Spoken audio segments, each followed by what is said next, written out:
Mom told me to leave in the middle of holiday lunch. No warning, no argument, just a cold command delivered between clinking forks and fake smiles. One second I was passing the rolls, the next she was telling me to stop relying on the family as if I hadn't been quietly paying for nearly everything that kept that family standing. The room froze. No one defended me, not my father, not my brothers, and in that silence something inside me snapped, not in anger but in clarity, because if they truly believed I relied on them, they were about to learn just how wrong they'd been and what that mistake would cost. I didn't leave the house right away. I sat there for a moment, letting the warmth of the dining room lights wash over me, the way they used to when I was a kid before I understood what those lights really hid. From the outside, my family looks like the picture of holiday tradition, carved ham decorative wreaths, laughter that sounds real if you don't listen too closely. But if you grow up inside those walls, you learn every crack in the paint, every shift in tone, every silence that means more than the words that came before it. My name is Valentina. I'm 42, and for most of my life, I believed that if I worked hard enough, if I showed up enough, if I proved myself enough, I'd finally earn a place at that table that didn't feel conditional. At work, I manage teams, deadlines, strategies. But at home, I'm the daughter who's too independent, the sister who's too successful, the relative who's both relied on and resented. My mother, Carol, has always held the emotional thermostat of the house. If she's warm, everyone relaxes. If she's cold, everyone tightens. Today, she was ice. My father, Carl, stared at his plate, rearranging his green beans like he hoped they'd form a shield. Stephen, my older brother, pretended to be engrossed in his phone, though the screen wasn't even lit.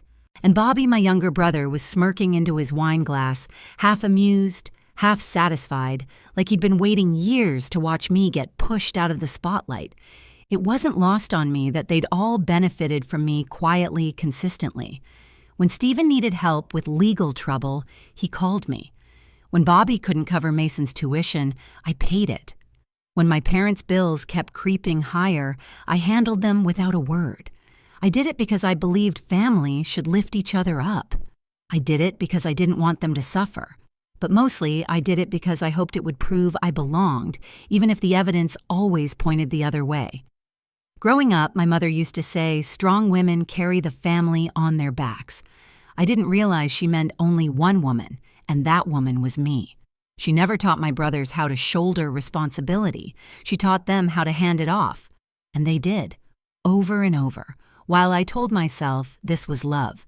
But as I sat there absorbing the echo of her words, stop relying on the family, I felt something inside me reorder itself. The math didn't add up, and maybe it never had. I took a slow sip of water, letting the metallic taste settle on my tongue. Around me, conversations started again in forced, uneven bursts, like everyone was desperate to pretend nothing had happened. But something had, something irreversible. And as I watched them avoid my eyes, I realized this wasn't the beginning of a collapse. It was the beginning of clarity. The rest of the lunch felt like waiting for a storm everyone was pretending not to notice. You could hear it in the way forks tapped plates a little too fast, in the way my father's breathing hitched every time my mother shifted in her seat, in the way Bobby's knee bounced under the table like he was enjoying a private show. I stayed quiet, not out of fear, but because silence has a way of showing you who people really are. Carol talked as if nothing had happened. She commented on the glaze of the ham, the temperature of the rolls, the neighbor's new fence. Not once did she look at me. That was her way. She didn't explode, she erased. And being erased by your own mother hits differently than any insult could. At one point, Stephen finally spoke. "Mom's right, Val," he muttered, eyes glued to his plate. "You've been distant. Maybe this is for the best. Distant. A word people use when they've forgotten the last 5 times you showed up for them." I didn't respond. I just watched him shift uncomfortably, like my silence was louder than anything I could have said back. Then Bobby chimed in, swirling his wine dramatically. "If you're struggling, just say that. No shame in needing help from them." I almost laughed. But before I could say anything, Carol cut in, again, her voice soft but razor sharp. "Valentina, sweetheart, we can't keep pretending everything is fine. You rely too much on this family. It's time for you to grow up." There it was, the full line, the one that would split everything open. Stop relying on the family. She'd said it earlier, but now she said it slowly, deliberately, like she wanted to carve each word into me. And the worst part wasn't what she said, it was the way the others let it land. No one pushed back. No one asked her to stop. Their silence wasn't confusion. It was agreement. That was the moment something in me shifted. Not snapped snap suggests chaos. This was clarity settling into place like a key clicking into a lock. I excused myself to the bathroom, not to hide, just to breathe. Inside the mirror reflected a woman I barely recognized. Not because she was older or tired, but because she finally understood the truth. I wasn't being pushed out of the family. I'd never truly been let in. When I returned to the table, they barely noticed. My chair scraped softly against the floor, but no one looked up. Not even my mother. That was my turning point. I picked up my coat, draping it over my arm. Carol finally glanced at me, but not with worry, with annoyance, like I was interrupting her moment. "Where are you going?" she asked. I met her eyes calm and steady. "Home." For a second, something flickered across her face. Confusion, maybe even fear, before she shut it down. No one stopped me as I walked to the front door. They didn't understand yet, but they would. The cold air outside hit me with a clarity the dining room never could. I walked to my car without looking back, not out of pride, but because I didn't trust myself to give them even a final glance. They hadn't earned that. My hands were steady when I unlocked the door, steadier than they'd been in years. By the time I reached my apartment in the city, the numbness had worn off, replaced by something quieter, sharper resolve. The kind that doesn't come from anger, but from finally telling yourself the truth. I stepped inside, closed the door behind me, and let the silence settle. My home had always been my refuge, but that night it felt different. It felt like it was waiting for me to make a decision. I didn't cry. I didn't rant. I walked to my bedroom, pulled out a suitcase, and began packing. Not to leave, just to mark the end of something. Folding clothes became symbolic. Every shirt, every pair of jeans felt like a line drawn. The zipper's soft hum was a reminder that I still had control, at least over myself. I packed with a calm, deliberate rhythm. No rush, no panic, just clarity. I opened my laptop next to the glow of the screen, lighting the room with a cold blue tint. One by one, I opened the tabs I'd avoided thinking about. Payments for my parents' utilities, bills for the cabin, tuition support, quiet contributions I'd made for years without asking for recognition. Seeing the totals collected in one place was like watching a lifetime spool out into numbers rounded simple, undeniable. I hovered over the auto-pay settings. Then I canceled them, not out of spite, out of necessity. They'd told me to stop relying on the family, so I did, right then in the most literal, logical way possible. The cabin's maintenance came next. The gas, the water, the internet services I'd funded while never being invited up for holidays, a place they treated as theirs while I paid the bills. My fingers clicked through each account, ending what should never have begun. Cancel, cancel, cancel. Each confirmation email felt like an exhale I'd been holding for decades. But the final confirmation came when I opened a folder I hadn't touched in years. The paperwork for the cabin transfer. My lawyer had insisted I include a reversion clause. At the time, I'd agreed because it felt prudent. Now it felt prophetic.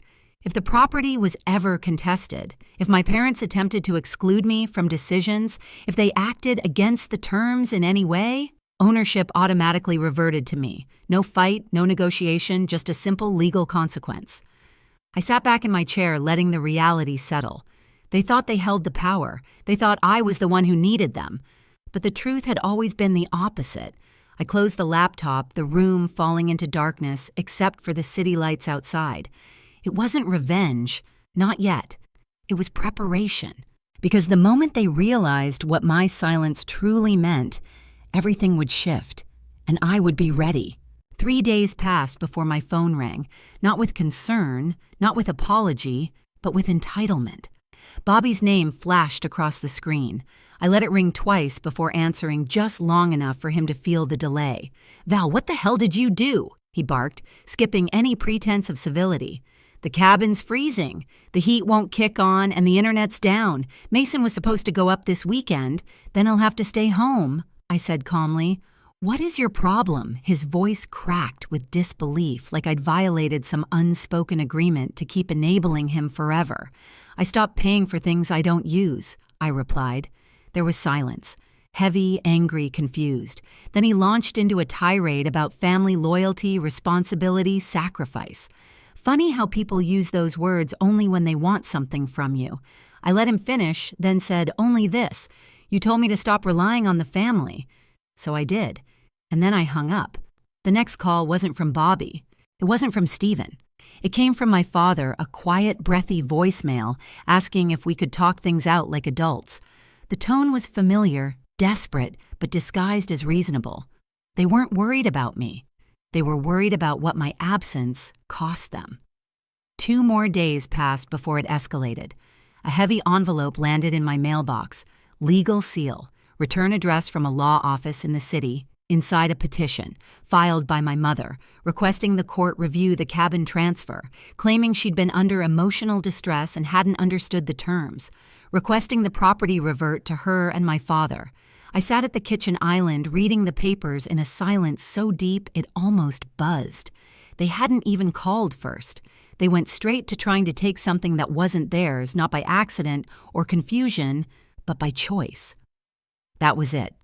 The moment the lines stopped being blurry, I contacted my lawyer that afternoon. He skimmed the documents, exhaled through his nose, and shook his head. "They have no case," he said. "The reversion clause ensures ownership returns to you automatically if they act against the agreement.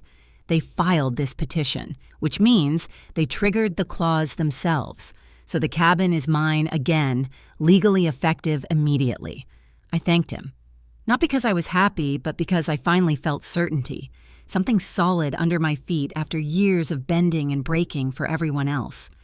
When my lawyer suggested we schedule a meeting with them, I chose the diner near the old neighborhood, the one with peeling leather booths and humming lights, familiar enough to keep emotions grounded, public enough to ensure no one raised voices. They arrived together, Carol stiff with indignation, Carl avoiding eye contact, Stephen pale, Bobby fuming.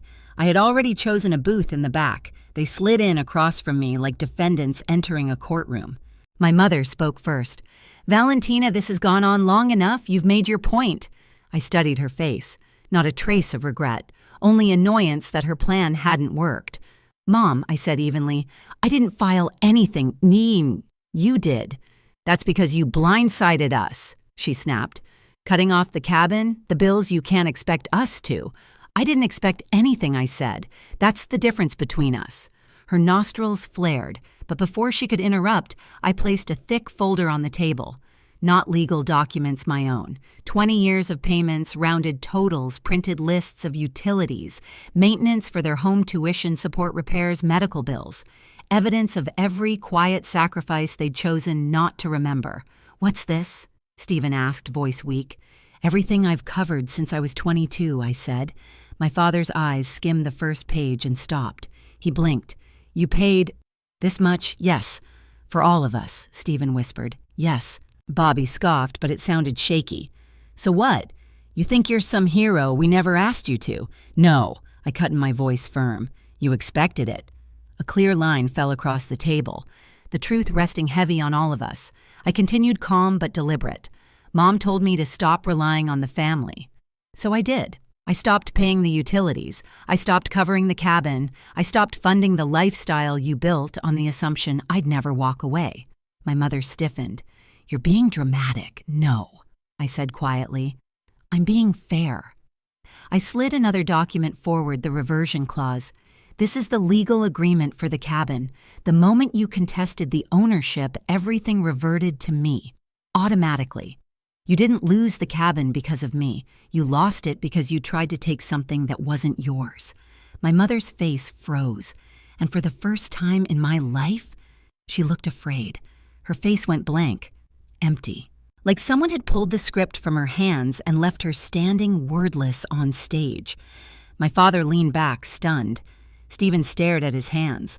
Bobby's mouth opened, then closed without sound. They weren't just shocked, they were unmasked. I let the silence sit long enough for the weight of it to sink in. Then I spoke softly, almost gently. I'm not doing this to punish you. I'm doing this because I should have drawn boundaries 20 years ago. You told me I relied on you, but you were relying on me. And now, you'll have to rely on yourselves. My mother found her voice at last. We're your family. I know I said. I loved you like family. I supported you like family. But you didn't treat me like one. I stood smoothing my coat. From my wallet, I pulled a single dollar, the symbolic inheritance that mirrored how they'd treated my contributions, small, ignorable, undervalued. I set it in the center of the table.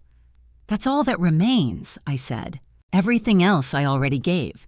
And you didn't even see it. No one moved. Not my father, not my brothers, not my mother whose blank stare flickered into something almost like regret too late. I stepped away from the booth. Valentina, my mother called, voice cracking just slightly. I paused just enough to hear it, but I didn't turn back. Some stories need a final line. This one needed a door closing. The diner bell rang softly as I left the cold air rushing in around me, and for the first time in my life, I didn't feel guilty for walking away. I felt free. In the days that followed, the quiet felt different. It wasn't the kind that comes from being shut out. It was the kind you earn after finally telling the truth out loud. My apartment seemed brighter somehow. The morning light hit the counter in soft stripes, and for the first time in years, I didn't wake up bracing for someone else's crisis. My lawyer confirmed the paperwork. The cabin was legally mine again. No dispute, no loophole, just a clean reversion triggered by their own choices. He asked if I wanted to pursue damages or file anything further. I didn't. Justice didn't need to be loud to be real. A week later, my father sent a short email, no Bible verses, no guilt, just a line saying they were figuring things out. I hoped they were. Maybe losing the support they took for granted would force them to grow in ways they hadn't needed to before. As for me, I took a long walk along the river that weekend, letting the winter air sting my cheeks. I felt lighter. Not because I'd won something, but because I'd finally put down a weight I was never meant to carry. I hadn't abandoned my family. I'd simply stopped abandoning myself. In time, maybe they'll understand why I drew the line. Maybe they won't. But I've learned that boundaries aren't punishments. They're invitations for people to meet you with the respect you've always given them. And if they can't, you walk forward anyway. My life is quieter now, steadier, finally my own. If this story echoes something in your life, share your thoughts below. And if you want more true family dramas and endings that finally make sense, hit subscribe so you don't miss the next chapter.